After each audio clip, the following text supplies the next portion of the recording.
The next item of business is a statement by John Swinney on education, COVID-19. The Cabinet Secretary will take questions at the end of his statement, and so there should be no interventions or interruptions. And I call on John Swinney for up to 20 minutes, please, Cabinet Secretary. Presiding Officer, responding to the coronavirus pandemic is a matter of the greatest national importance, and the scale of the challenge in front of us is truly without precedent. Every aspect of our national life has been affected by this crisis, and sustaining our education system has been at the forefront of my mind. My priorities are to ensure the health and well-being of our children, young people and staff, and to maintain teaching and learning wherever this is possible, guided by the advice of the Chief Medical Officer and public health experts. I would like to place on record my sincere appreciation for the extraordinary work that all of the teaching and non-teaching staff in our schools and early learning and childcare settings have been doing to maintain educational continuity in these unprecedented days.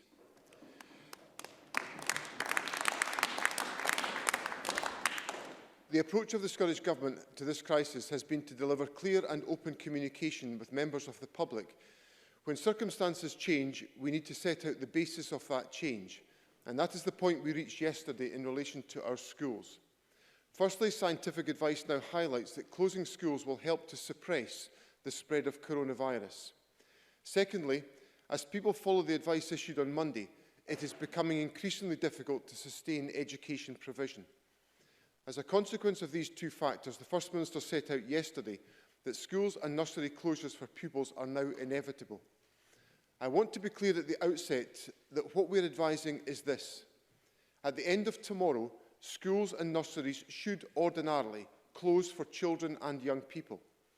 Teaching, learning and support will continue, albeit in different ways for different groups of children. For the majority, this will be through distance learning and online learning, with different forms of ongoing contact with teachers, rather than in-school face-to-face teaching. Teachers and other staff who are well will continue to be working. Senior-phase pupils with coursework for national qualifications to complete will be informed by their schools how to complete this. For vulnerable children and those who have parents or carers employed as key workers, local authorities are developing approaches to support them at this time. My statement today will provide more detail about what these mean in practice and how our teaching and education workforce can refocus their work to support pupils in a range of different ways in the weeks and months ahead. We want our local authorities to be able to exercise the necessary flexibility in the use of school buildings and other settings to enable the education workforce to operate in new and different ways to support learners. There are three ways in which this should be the case, and we have discussed and agreed this approach with local government. Firstly, we need to continue to support vulnerable children. We will not cut adrift vulnerable young people who often rely on school life for hot meals or for a safe, nurturing and supportive environment. Secondly, we want to deliver as much educational continuity as possible. We want local authorities and teachers to do all they can to ensure educational continuity for our children and young people, with a particular focus on S4 to S6 pupils who need to complete coursework for national qualifications. Teachers can provide educational continuity for children in the broad general education in a variety of ways, for example through setting weekly learning tasks and emailing these to families where possible, or using Glow and other online learning platforms. I am confident that the teaching profession will respond in a variety of imaginative, creative and stimulating ways to support continuity in learning for pupils. And thirdly, key workers. We are clear that we must support local authorities to put in place arrangements that ensure the children of key workers who do not have another parent or carer at home who can look after them during the day have continuing access to all-age learning and childcare that allows their parents or carers to participate in the national response to COVID-19. For example, our doctors and nurses must continue to be available to support the fight against this virus. I will go on to set out what this is likely to mean in practice, but I would like to be clear about one thing. This may mean that local authorities opt to keep some settings open with reduced staffing, but operating in a very different way. Or they may create local hubs and use community facilities in different ways. It may also mean that they work with private and third sector providers of childcare, including childminders, to deliver childcare to key workers. Indeed, I would strongly encourage that they prioritise the use of these facilities to ensure continued support for that critical sector. Amongst all of these models, we will balance the extent of physical provision in buildings with the risk of undermining the health interventions. In doing so, we will of course be led by the advice of the Scientific Advisory Group for Emergencies. Speaking specifically to parents and carers whose children do not fall into these categories, we know this is a difficult time and there will be support for you too. We know that a lot of parents will be thinking about how they balance working from home with looking after children. These parents are not expected to be a teacher or to recreate the school day, but we want to make sure that they feel supported to help their children, and the support will be available through schools, through the provision of resources and suggestions as the first point of call in providing this advisory support. I would also highlight the excellent advice already provided to children and young people by Young Scott. We will be working with a range of partners to find the best way to keep children and young people updated and supported with the latest information. I will of course take questions at the end of my statement, but I will make clear now that we do not pretend at this stage to have all of the answers that are required in this situation. We are working with local authorities and partners to ensure that vulnerable children and young people can continue to benefit from the learning, care and support that schools and nurseries provide for them. Local authorities will need to take into account issues of child protection, welfare, poverty, children with complex additional support needs, and the need to provide access to food for young people who need it. I'm not going to set a definitive definition of what a vulnerable child is. Our schools and local authorities know our children and families well and are best placed to identify which children need care, protection and support the most during the period that lies ahead. In planning to support young people, the needs of young people will be taken into account. Those with complex additional support needs who are learning and living in residential special schools will continue to receive the care and support they require. Plans will specifically take into account any long-term health conditions in order to protect the health and well-being of this group. I know that local authorities are creatively considering different ways of supporting young people with different needs during this period, for example, using outreach models and joining up available staff to provide care, support and continuity. We have made great strides in recent years through increasing multi-agency working, and now is the time for professionals and services to work together in new, dynamic ways which meet local needs. All Chief Social Work Officers have now been asked that special consideration is given to identifying and supporting vulnerable children at increased risk, for example, lone parents who have become too unwell to look after their own children. We have already stated our commitment to work with local authorities to continue the provision of free school meals, which both reduce costs to families and ensure provision of healthy and nutritious food. Multiple options are being planned for by local authorities, including the successful model already deployed in Shetland, where direct payments and vouchers have been provided to families whose children are entitled to free school meals. Other local authorities are considering opening community campuses to provide meals or to enable young people or families to collect food. A £350 million package of support for our communities was announced yesterday, which includes establishing a £70 million food fund to support households who may be worried about accessing food. These additional funds will also support the continued provision of free school meals, ensuring continued support for families who need it within their communities. Elsewhere, we will relax the guidance on the use of pupil equity funding to provide further flexibility for head teachers and local authorities to support our most vulnerable children and their needs during this time. This flexibility will also apply to schools and local authorities in receipt of Challenge Authority and schools programme funding. I believe that this approach, together with our local authority, children's services and community partners, will enable the continuation of vital support for Scotland's vulnerable children and young people. Presiding Officer, I now wish to turn to the 2020 exam diet. In all of our history, Scotland has never cancelled the exams. Since 1888, they have been held every May or June without fail. In the midst of 2 world wars, the exams went ahead. It is a measure of the gravity of the challenge we now face that I must today announce the exams will not go ahead this year. I am aware of how significant a step this is. Indeed, it is an unprecedented one in unprecedented times. Scotland's exam diet has never been cancelled before.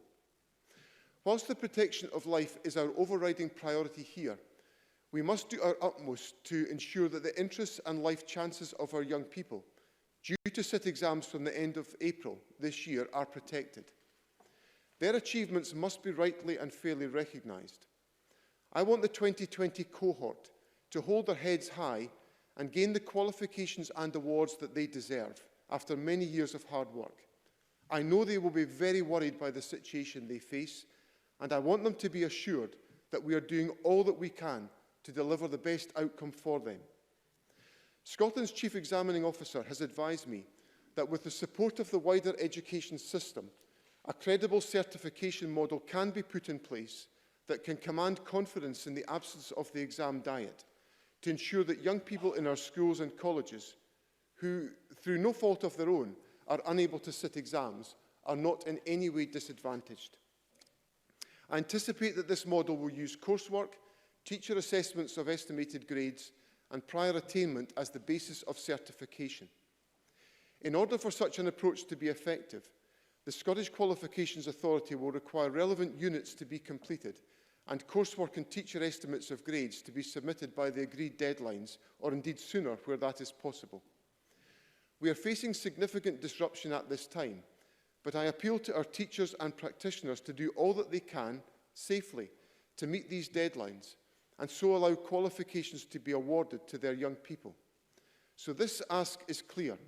Schools should submit coursework and teacher estimates as soon as they can and by the dates provided. I should stress that these elements form part of the suite of materials provided to the SQA every year when a full exam diet has been in operation. In addition to the hard work and the ongoing commitment of teachers, I also want to thank the Chief Examining Officer, Fiona Robertson, and all the staff at the SQA for their significant efforts already and those which will be delivered in achieving this task. I am aware of the scale of the task that they are facing, but I believe that this is in the best interest of our young people. They deserve to have their achievements recognised and to be able to take their next step in learning, life or work, and we cannot achieve this without the vital contribution of the Scottish Qualifications Authority. The Scottish people are key to our efforts in tackling this virus. Throughout the pandemic, we will need to ensure that key workers, for example NHS staff, have provisions in place that allow them to continue to play their vital role in the national response. The workforce of our health service, our care services and our emergency services have led the way in addressing this challenge, and enabling them to continue to work will help to save and protect lives across the country. At a national level, we are viewing key workers as those who work in posts which ensure that essential services can be delivered, or those who cover tasks within the local community which support the vulnerable and aid community resilience. To best serve local priorities, the exact definition of a key worker may vary across the diverse range of localities across Scotland. Urban and rural communities will rely on different key people doing their jobs in order to keep them safe, healthy, and with access to food and medicines that they need, for example. I am humbled by some of the early and creative thinking of our local authority partners.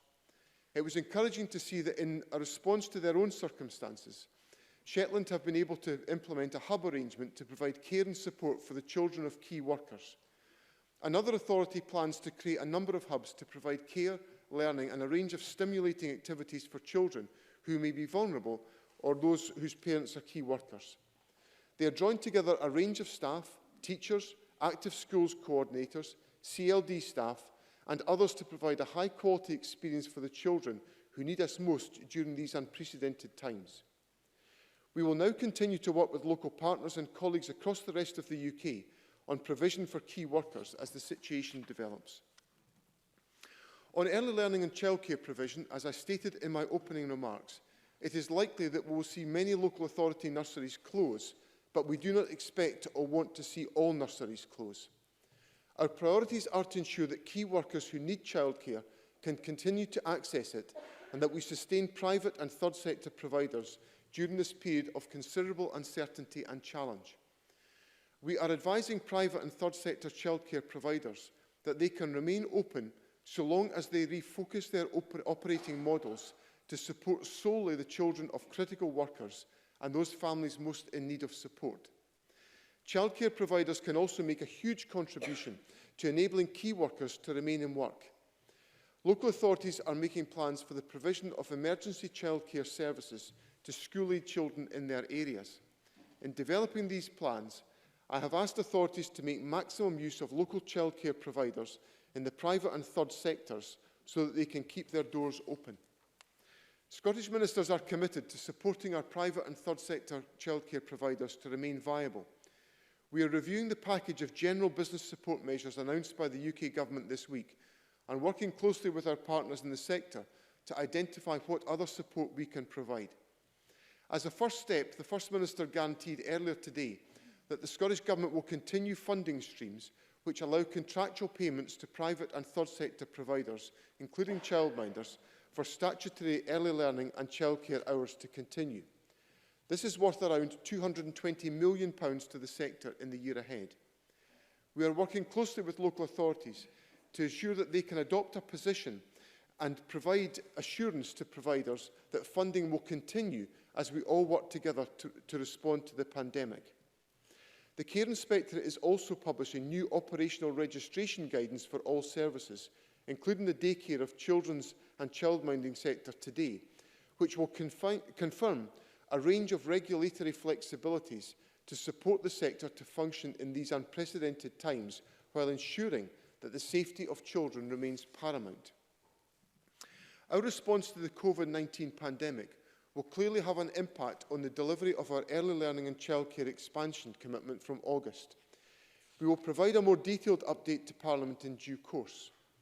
The Scottish Budget delivered additional revenue funding of £201 million in 2021 to support local authorities in delivering the 1,140 hours expansion. I will confirm to local authorities today that they can deploy that funding as flexibly as they need to support families and childcare providers during this period. Finally, colleges and universities operate in different circumstances, combining learning and research. We recognise that universities and colleges are introducing measures intended to minimise the potential disruption for students and staff and to ensure their well-being. For students, many universities and colleges are withdrawing face-to-face teaching and are making arrangements where possible for online teaching. The handling of this transition on the ground in extremely challenging circumstances is obviously key to reduce stress on students and staff.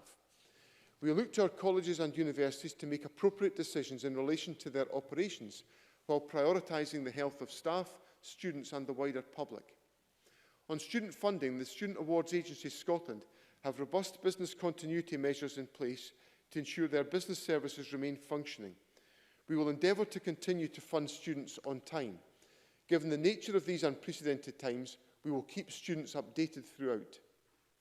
We are working very closely with the Scottish Funding Council and institutions on business continuity actions that will support institutions, students and staff. The Minister for Further Education, Higher Education and Science had further calls with college and university principals this week and also with campus trade unions and NUS Scotland. We will now continue our engagement with local authorities and expect to work on further details into next week.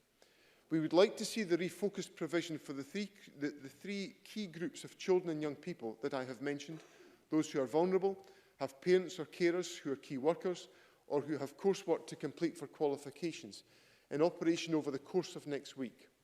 Most, if not all, schools will have pupils from within these groups, and all head teachers and staff who are well will need to be part of the offer. Strong partnership working and clear communication between local authorities and their communities about the arrangements being put in place will be vital in the days ahead. I understand that people will naturally want clarity on how long this will last for and when the education system will return to full provision. The truth is, at this stage, we cannot know. People should not assume schools and nurseries will reopen after Easter. As the First Minister said yesterday, they may not be able to do so before the summer break. We will keep this under constant review. I am also aware that over holiday periods such as Easter, many schools, local authorities and out-of-school care providers offer services for children and their families. I would again encourage colleagues leading these services to see how they can continue for the key groups that I have highlighted today: vulnerable children, children of key workers, and in the case of young people completing national qualifications, continuing with planned approaches to supporting Easter revision activities. Now will be a time where we must all pull together and harness the strength of our local communities and the various professional groups who support children and families across Scotland. Continuation of education and continuation of the health and well-being of our children and young people should be at the centre of all that we do. So in summary, Presiding Officer, to the teachers or other education professionals listening to this, I encourage you to channel your professional knowledge and skills in different ways over the weeks and months that lie ahead. This may include teaching and learning in different ways, for example, through the use of technology. It may be that your school will operate a skeleton staff to continue to support vulnerable children or children whose parents are key workers, or your local authority may offer these services through local hubs, examples of which I have cited today. We need our teachers and our education workforce more than ever over the weeks and months ahead, and I am confident that they will rise to the challenge with determination, creativity, and above all, with the interests of the children and young people who need them most at heart. Following this statement, I will set out the expectations that I have discussed during this statement in a letter to all local authority chief executives and directors of education and children's services. I want to offer thanks again to the local authorities for the proactive efforts they have already made to take decisive action in the best interests of children and young people, teachers and staff. Those foundations will be invaluable as we strive to deliver the education our children need in the most difficult of times.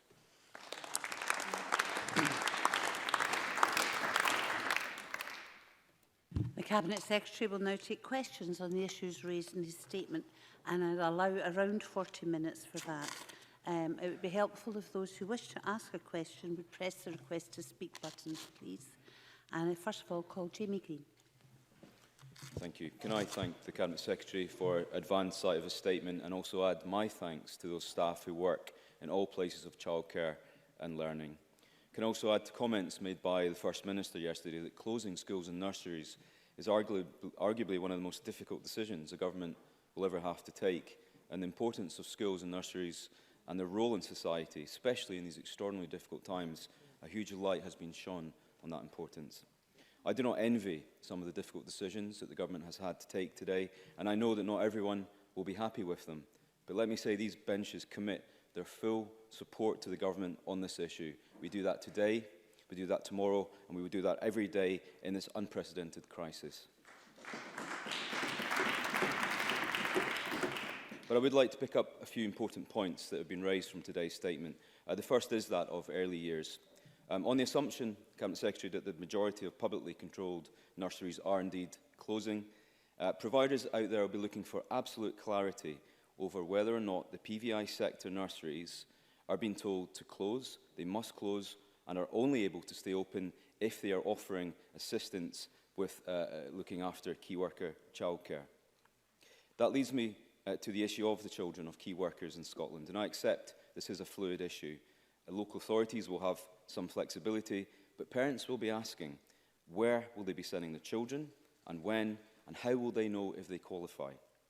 And the last point is that important one of SQA examinations. Given that exams are now not taking place, many parents and pupils will want to know how those awards will be given, when those grades will be awarded, and if this will be done in time to allow them to make that important move into further and higher education in the next academic year. Thank you, Cabinet Secretary.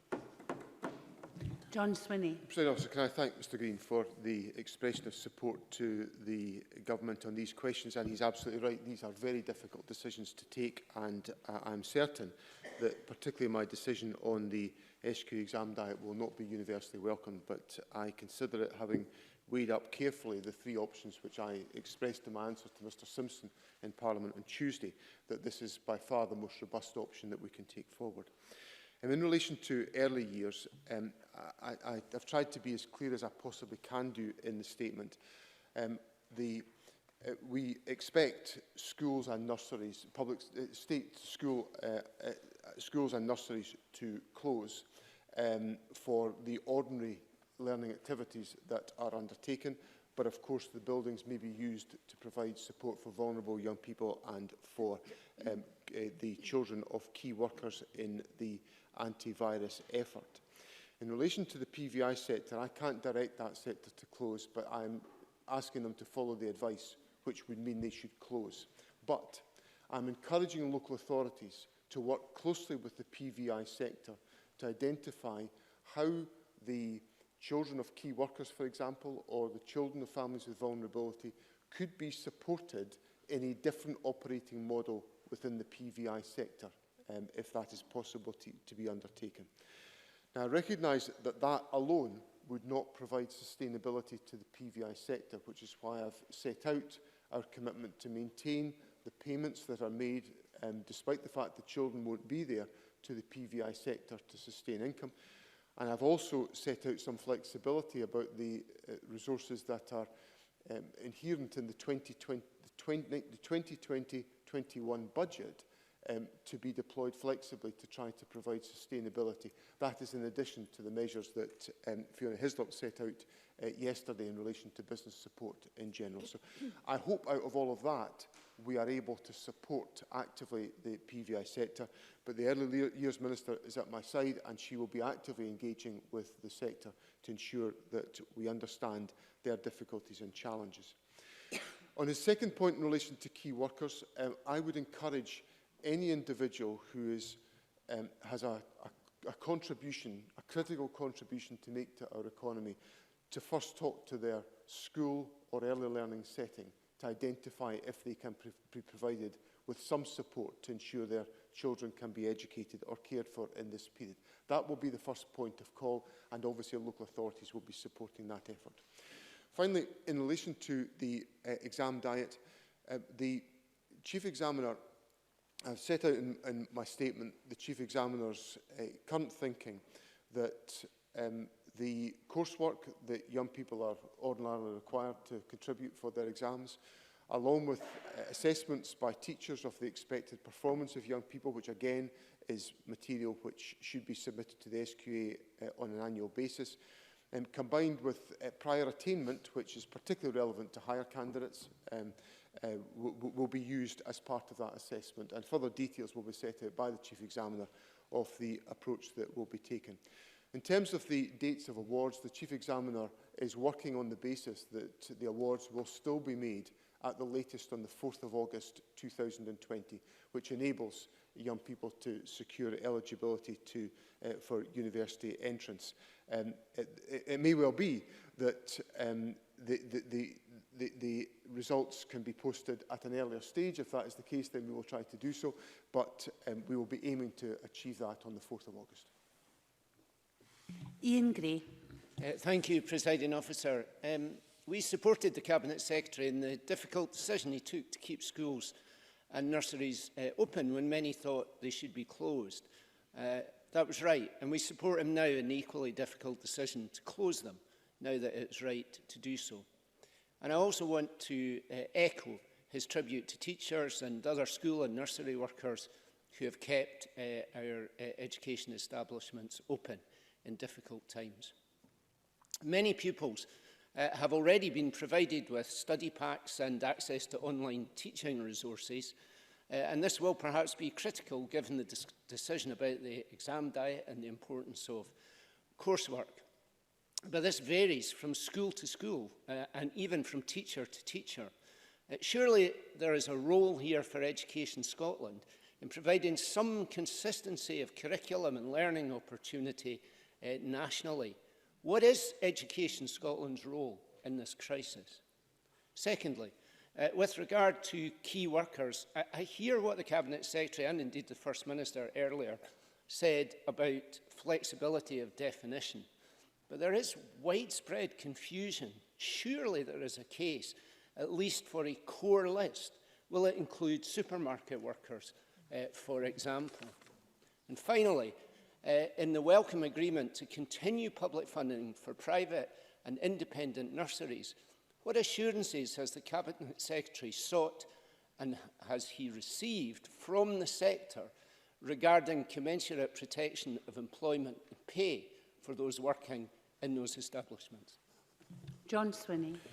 I'm grateful to Mr Gray for his comments of support to the difficult decisions that we've made, and also his tribute to teachers and all the workers in the education system, because these have been very challenging days for them, given the level of anxiety and the fact that we have actually managed to sustain educational provision to the extent that we have, where today we have only 16 schools out of 2,500 currently closed, is a significant tribute to the efforts of those individuals.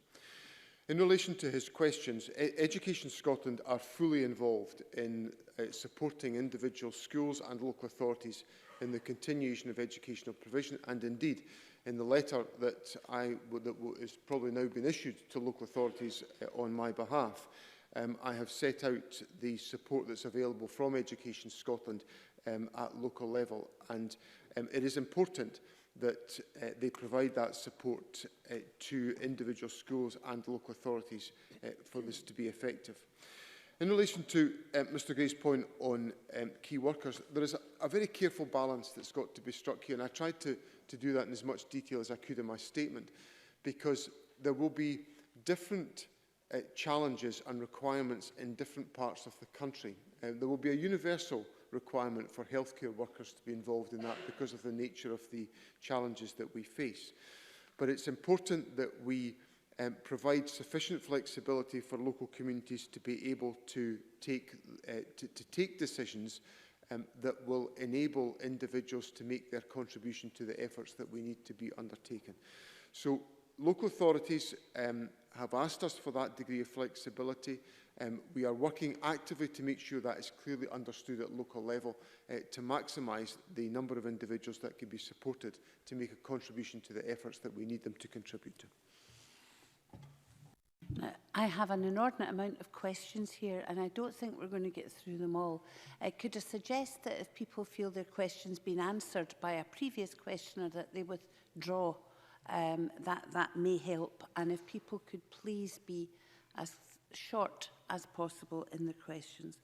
And I call Claire Adamson to be followed by Ross Greer. Thank you, Presiding Officer. Can I thank the Cabinet Secretary for his statement and the commitment regarding the funding to deliver government commitments from the private sector.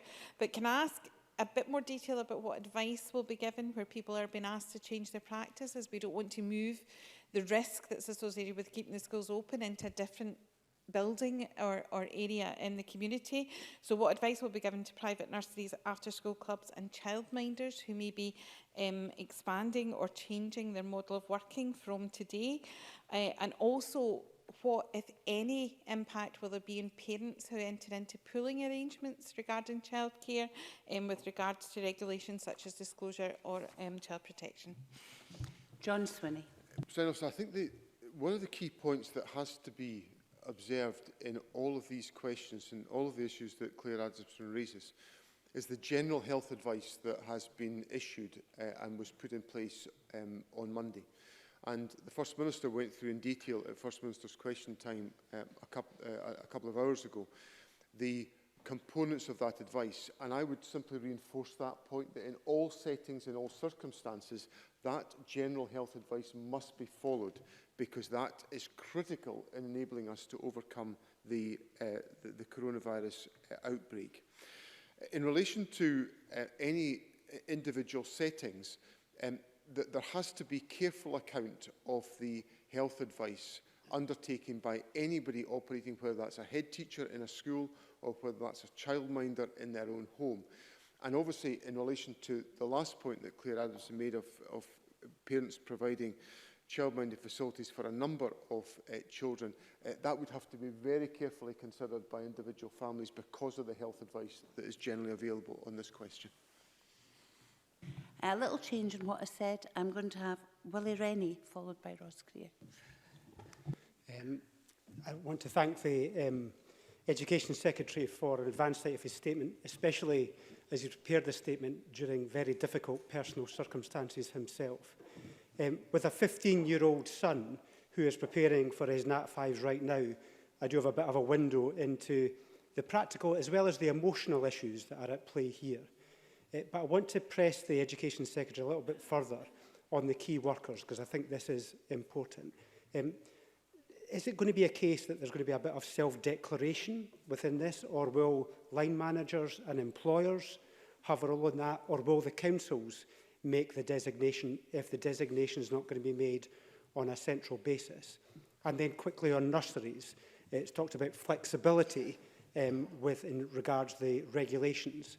Does that mean we're changing the nursery teacher pupil ratios, and is there any limit on that change if that's the case? John Swinney. I'm grateful to Mr Rennie for his remarks. On the first point in relation to key workers, essentially we must be able to leave room for local flexibility in establishing what will be key skills that are required in individual localities around the country. But we've also got to balance that against creating a list of key tasks that essentially doesn't in any way narrow down those who might be eligible. Because that fits into the second point that Mr Rennie raised with me, which is that there will be limited provision available within the education and early learning system for children to be accommodated. Because if we don't have limited provision, we defeat the object of closing schools and nurseries. So there's a very fine balance to be established here, and what must be the controlling influence in that judgment is the opinion of the scientific opinion about what will actually help to tackle the virus and what would hinder tackling the virus. So Mr Rennie shouldn't think that there's going to be a dramatic change to the operating model to somehow enable more children to be accommodated. It will be actually quite the reverse. Ross Greer, followed by Stuart McMillan. Thank you. Like colleagues, I thank the Deputy First Minister for his work. I appreciate the work that councils are doing looking at cash and voucher systems and collection points for free school meal provision, but I want to emphasise the need for home delivery capacity. Whether it's chaotic households where barriers to feeding children are more than just financial, restricted access to shops without public transport, the need for self-isolation, or the stigma of having to go and collect a meal or other factors, a direct delivery provision will be essential for some children and families. Does the Deputy First Minister agree with that, and will the Scottish Government work with councils and others to ensure that that is available? John Swinney. I think it's very much the approach we've taken, and this has been welcomed by local authorities, has been to give the maximum amount of flexibility to local authorities to determine what will work. And Mr Greer raises absolutely fair points about the necessity of ensuring that food actually gets to young people. It's one of the biggest issues that I have worried about this whole decision, is about how young people who it's not a word of exaggeration, school is in some cases the only place they get a decent meal. And we have to make sure that that is maintained for the well-being of children and young people. So the option that Mr Greer puts forward is one that I know local authorities are exploring. There is no barrier to them pursuing that from the government's approach or the steps that we're taking. And I would certainly use this opportunity to encourage local authorities to consider the suggestions that Mr Greer has made. Stuart McMillan, followed by Jamie Halcrow-Johnson. Thank you, Presiding Officer. The Cabinet Secretary will be aware of the significant impact that home learning can have on parents and also guardians. And so can he provide some further assurances on what support will actually be made available to them? John Swinney. There's a variety of support that will be available from individual schools. Yesterday morning, before the government made clear that we were intending to close schools, my wife and I received an email from my son's school advising us of further details about access to home learning materials in case the schools were going to be closed, and I know that's been replicated around the country. So those mechanisms will be available. Of course, some young people won't have access to digital materials, and schools must understand that and ensure that young people have access to such materials. There's also some very good advice that's available through Parent Club which is available online. It's a superb resource which gives good, practical and constructive advice to parents about home learning and other aspects of supporting children, and I would encourage them to use that resource. Jamie Halcrow-Johnson, followed by Monica Lennon. Thank you. I'm sure the Cabinet Secretary and others will join with me in welcoming the many offers made on social media by current and former teachers to provide advice and support to parents who are helping educate their children at home through this. I was just wondering if you could also outline the role online learning will play and where additional support might be needed to facilitate that, and also whether organisations like the Open University and other remote learning providers will be utilised. John Swinney. I very much welcome the offers that have been made by various members of the teaching profession. Obviously, we're in a completely different position in handling such an event compared to where we would have been 10 or 20 years ago because of digital connectivity. So we have very extensive connectivity within our country. It's not universal, but it is very, very extensive. And there are a whole range of digital learning supports that are available, alongside the very direct support which will be available from individual schools. But if that's reinforced by other providers, other sources of learning material, and also by teachers who are living in communities to support young people, that will be very welcome. There will, of course, be active participation in learning by teachers who remain well throughout, but who can sit at their own keyboards. And, you know, again, in my own personal experience, we see material coming through at all times of the evening and the early morning from teaching staff to advise us of mechanisms. That's obviously been done from teachers' homes, and there's the opportunity to pursue that in the period going forward. And I know there'll be many, many, many members of the teaching profession committed to doing exactly that. Monica Lennon, followed by Mark MacDonald. Thank you. Our schools are really good at supporting young people who are transitioning from primary to secondary, and we'll have lots of primary sevens tomorrow wondering if that's the last time they'll walk through those particular school gates. So can the Cabinet Secretary advise, it's probably emotional for some of the members in the room, can the Cabinet Secretary advise what support will be in place for those young people and their families? And can I also ask, in terms of the brilliant access we have to free period products in our school estate, what will be in place to ensure that young people can access those products? John Swinney. The point on transitioning is a really, really significant point, and our schools have done a superb job in changing the ways in which we support young people to move from primary to second, to make that as seamless as possible. And it's one of those issues we're going to have to get round with. I'm sure Monica Lennon will understand that I'm not quite thinking about the end of June quite yet. I have barely got to the end of Thursday before I get to the end of June. So we've got to think carefully about that dialogue with local authorities, because we cannot have young people missing out on the really precious experience of leaving their primary school, celebrating all of that, and then being able to move seamlessly into secondary school. So if Monica Lennon will forgive me, I'm actually going to say that to her on both of our questions, we are going to have to get round to thinking through the issues of transition. In relation to the free period products, obviously this issue illustrates the pivotal role our schools play in our society. It's a perfect example of how our schools do more than just deliver education. So, as part of the approach which I know our local authorities are focused on ensuring the well-being of young people, I will ensure that these issues are reflected in those priorities. Mark MacDonald, followed by Emma Harper. Following on from Monica Lennon's point around transitions, and I declare my interest as a parent of a child with additional support needs who is moving from P7 to S1. For those children with complex additional needs, that transition process is often quite long and needs to be handled very carefully to enable acclimatisation to a new school environment, a new school timetable and a new way of working. My son had his first transition meeting at school quite recently, but that process has now been put into limbo. Will the Cabinet Secretary consider, and I appreciate it's a longer-term consideration, whether there might be the possibility that flexibility at the start of the coming educational year might be required for those pupils who required a longer lead-in for transition than perhaps mainstream P7 pupils would require? John Swinney. Before I answer the specific point that Mark MacDonald has raised, let me just place on record my acknowledgement of the significance of the disruption that the school closure will be to pupils with additional support needs in general.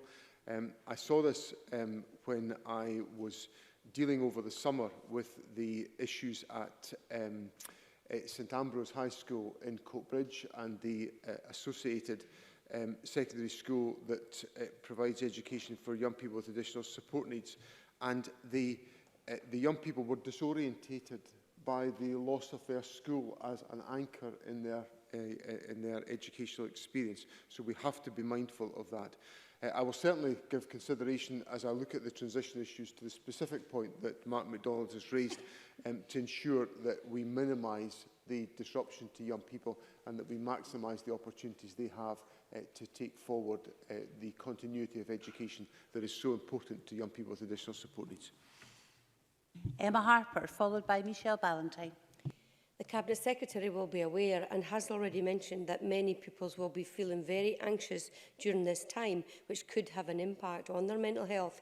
Can he provide assurances of what support will be available to support young people in their mental health? John Swinney. We are in a very, very difficult place as a country because people in general are going to have less social contact and less opportunity to access the services and support of others as a consequence of the advice that we are all having to follow.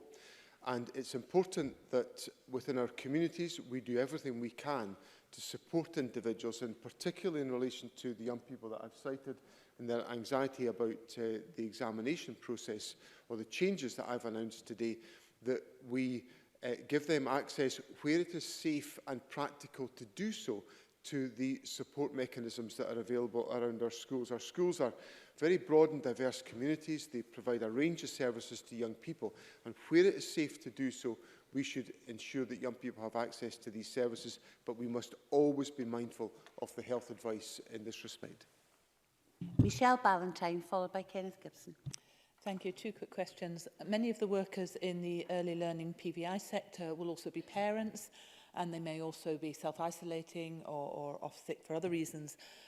Has the Cabinet Minister given any thought to how the flex between the state sector workers who are going to be off if their settings are closed, whether they can be allowed to go and work in the PVI sector to backfill? And another very quick one. Those children who don't pull their socks up to the last minute on their exams, will they get a chance to resit? John Swinney. I have to say to Michelle Ballantyne, she has sometimes a beautiful turn of phrase. I see Edward Mountain is confessing that he's one of those. I would simply encourage him to keep on trying harder. In all seriousness, it is a very significant issue that Michelle Ballantyne has raised, and the Chief Examiner will be mindful of all of these questions as she considers the approach to take. And it's important that in all of our judgments that we take, we are giving due consideration to whether or not young people are being given a fair opportunity to have their work and their contribution assessed. And if we don't judge that to be the case, then we must find other ways of ensuring that young people are able to progress in their learning. But I will relay that particular point to the Chief Examiner. On the first point that Michelle Ballantyne raised about the sustainability of the PVI sector, I hope I said enough in my statement about the government's keenness and enthusiasm to make sure we do all that we can do to sustain the PVI sector through what I acknowledge is going to be a really difficult period for them. Michelle Ballantyne has made a suggestion about how that might be made practical and possible. We'll add that into the discussions, and the Early Years Minister will be able to take that forward in the dialogue that will happen with local authorities. Kenneth Gibson, followed by Joanne Lamont. Thank you, Presiding Officer. Cabinet Secretary, with so many teaching and ancillary staff likely to be at home probably for some months, what steps are being taken to maintain the skills of those staff? And is the Scottish Government examining how staff can be potentially redeployed to help their communities in the current crisis meantime?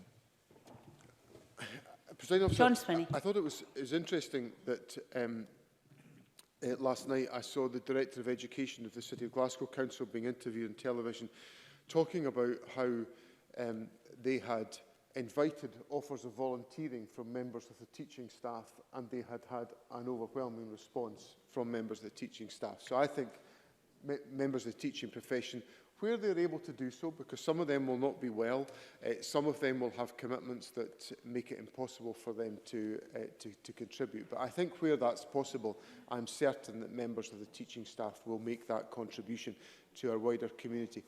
And in relation to professional development, you know, one of the things that we're always wrestling with in the education system is finding enough time for teachers to be able to take forward professional development. Well, there's certainly going to be a bit more time available in the weeks going ahead. So, and there's plenty of digital learning opportunities in which professional development can be taken forward. So there will obviously be, once we get the model stabilised and operating, I'm quite certain there will be an appetite amongst members of staff to continue to develop their professional practice, for which, of course, they can achieve accreditation with the General Teaching Council of Scotland.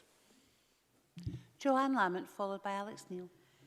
Thank you. The Cabinet Secretary will be aware of my grave concern about this decision, and I know that he will have taken it in the best of faith and with real seriousness. But I have to confess I am very troubled and very upset about what I fear are the long-term and serious consequences for the life chances and opportunities for some of our young people. And it's not just a digital divide, but there are all sorts of other inequalities that will be, I fear, reinforced over this period.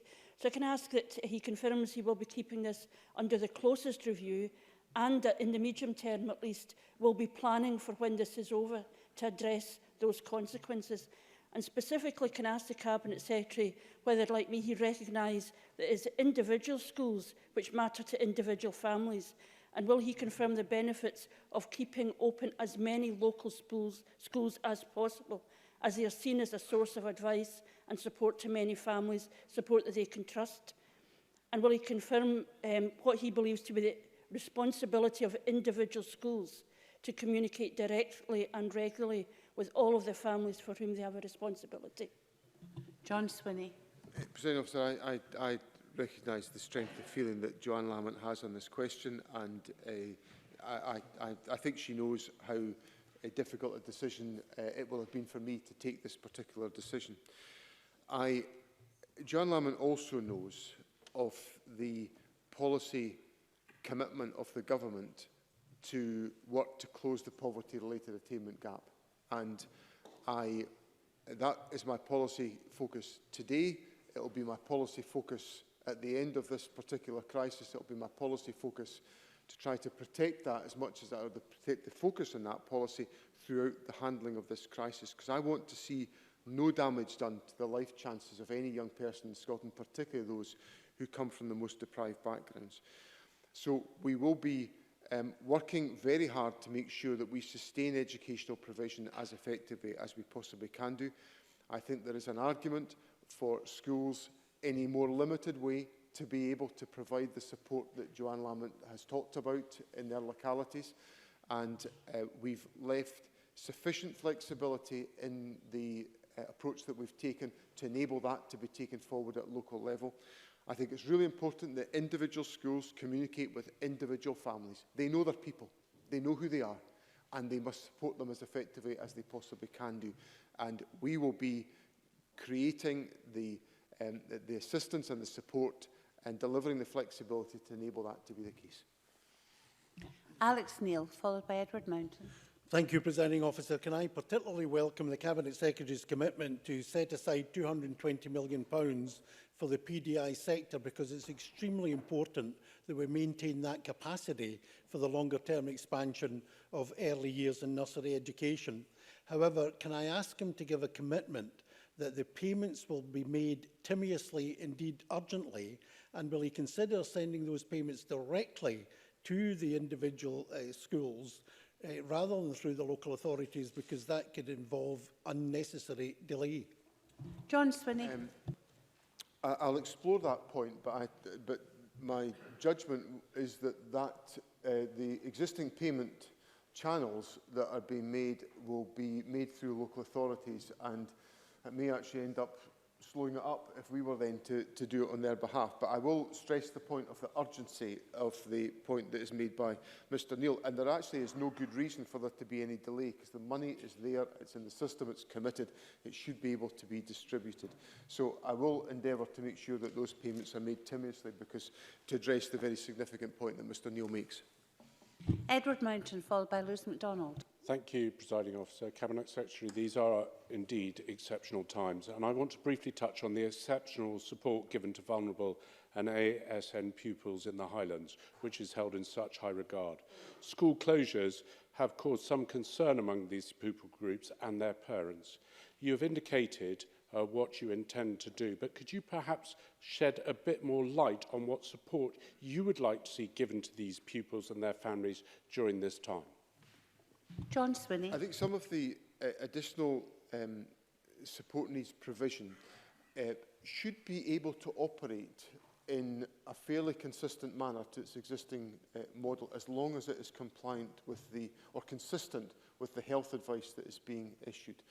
So I think there should be the ability, and you know, going back to the answers I gave to Martin MacDonald and to Ross Greer about additional support needs pupils, I recognise how this is disruptive for everybody.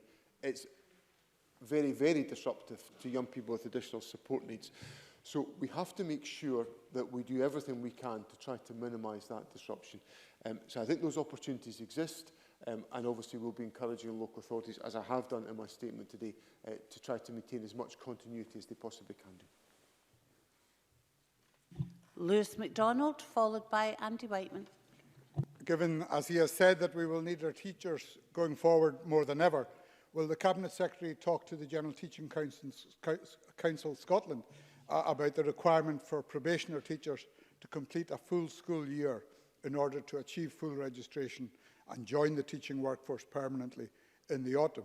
And in the meantime, will he ensure that probationary teachers will continue to be employed and paid? John Swinney. There's absolutely no reason why that shouldn't be the case, but I don't have the answer at the front of my head, so I'll check it for Mr MacDonald and I'll write to him afterwards. Certainly, those probationary teachers should be paid. There's no way that somebody should suffer disadvantage of that type. In relation to the regulatory requirements, I'm probably trespassing onto territory I shouldn't trespass onto, but let me just say that I think it would be unreasonable for the General Teaching Council not to accredit probationary teachers with a full year of contribution, because through no fault of their own, their opportunity has been interrupted at this stage. Indeed, I saw the other day that the General Teaching Council and the Scottish Council of Deans of Education on Monday withdrew placement teachers who are out in placement and judged that they would be, provided they had achieved the necessary standard, they would be judged to have completed their placement activity, although it had been concluded early. So I think the logic of that decision is that probationary teachers should be able to be confident that this year has been secured. But I will confirm that in writing. I have decided to allow these questions to run until 3:10, no later. That'll be Andy Whiteman, followed by Alex Cole-Hamilton. Thank you, Presiding Officer. The Cabinet Secretary will be aware that the quality of prelims varies hugely from school to school and from subject to subject. His statement refers to coursework, teacher assessment of estimated grades and prior attainment being used. So 2 questions. Can the Cabinet Secretary confirm that no pupil will be disadvantaged because of such variation, and that there will be some form of quality assurance put in place?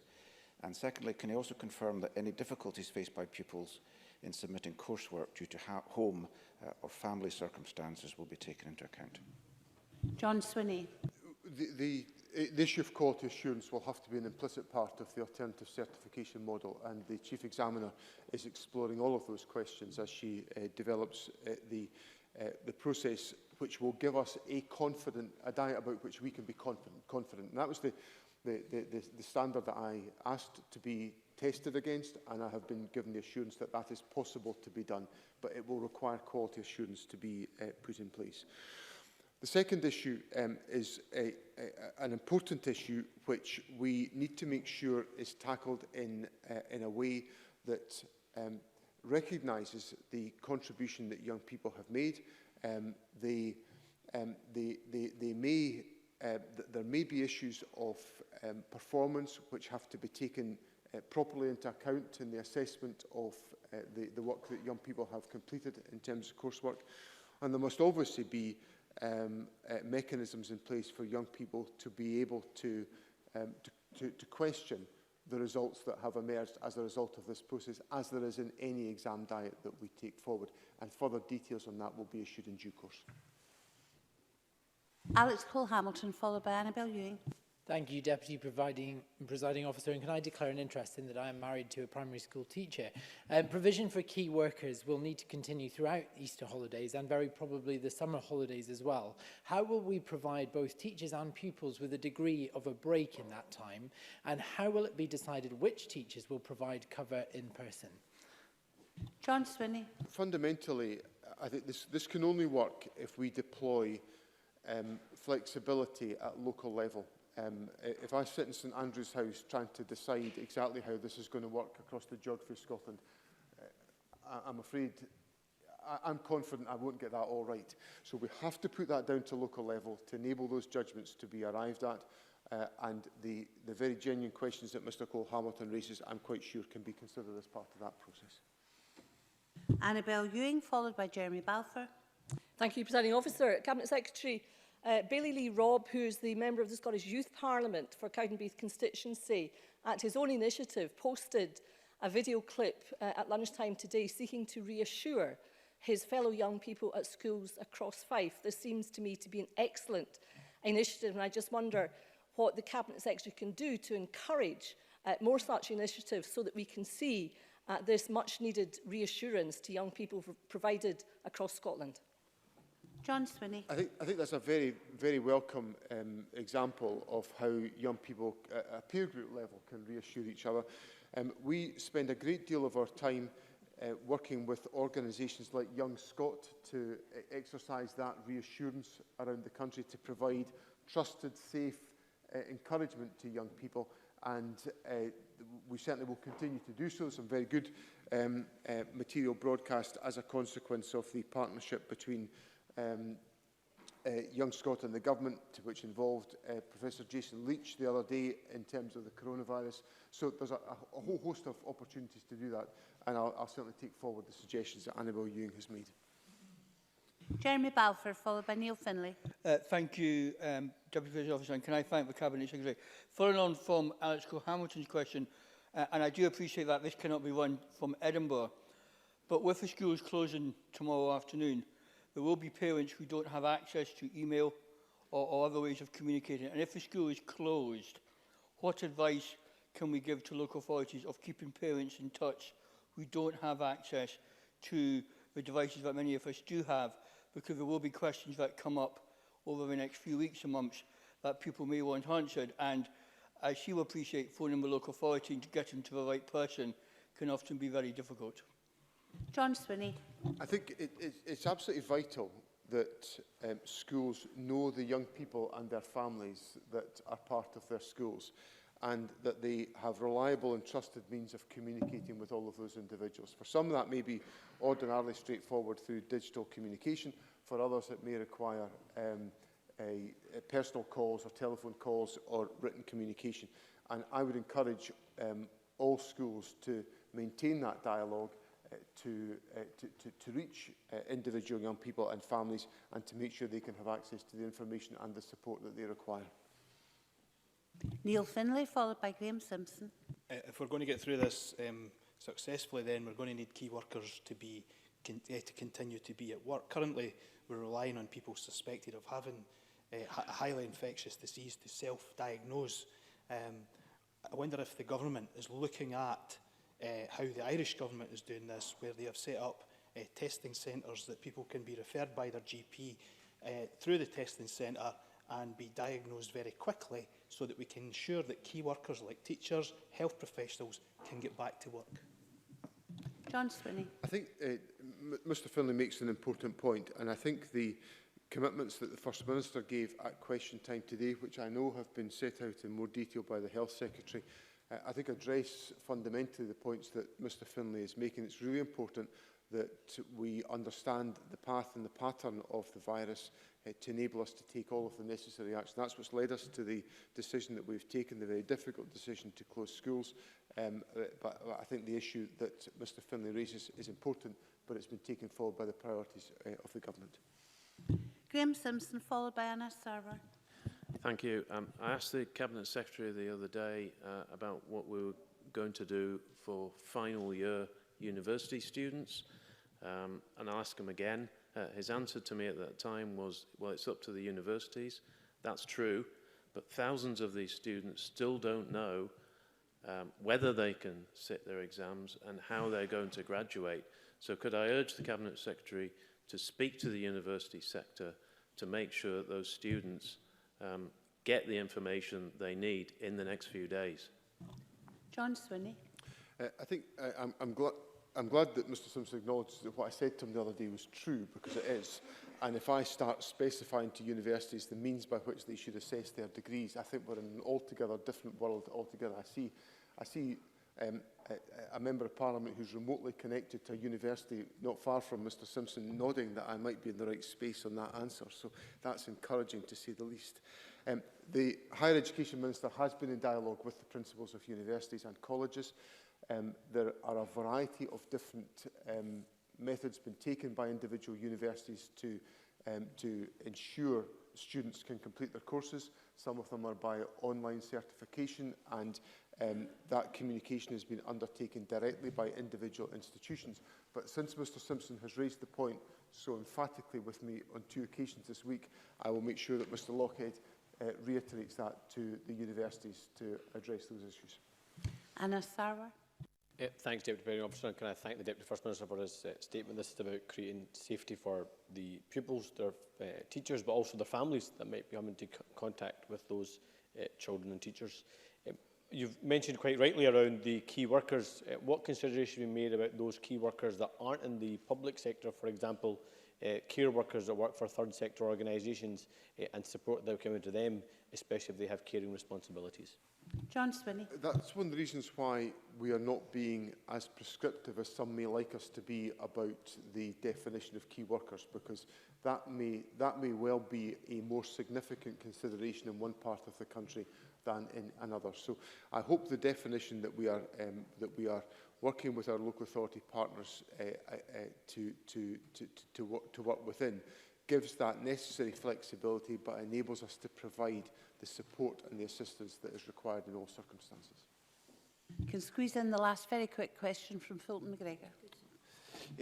Thank you, Presiding Officer, and thanks to the Deputy First Minister for his leadership on this issue. I wanted to raise quickly an issue that's actually just been raised with me.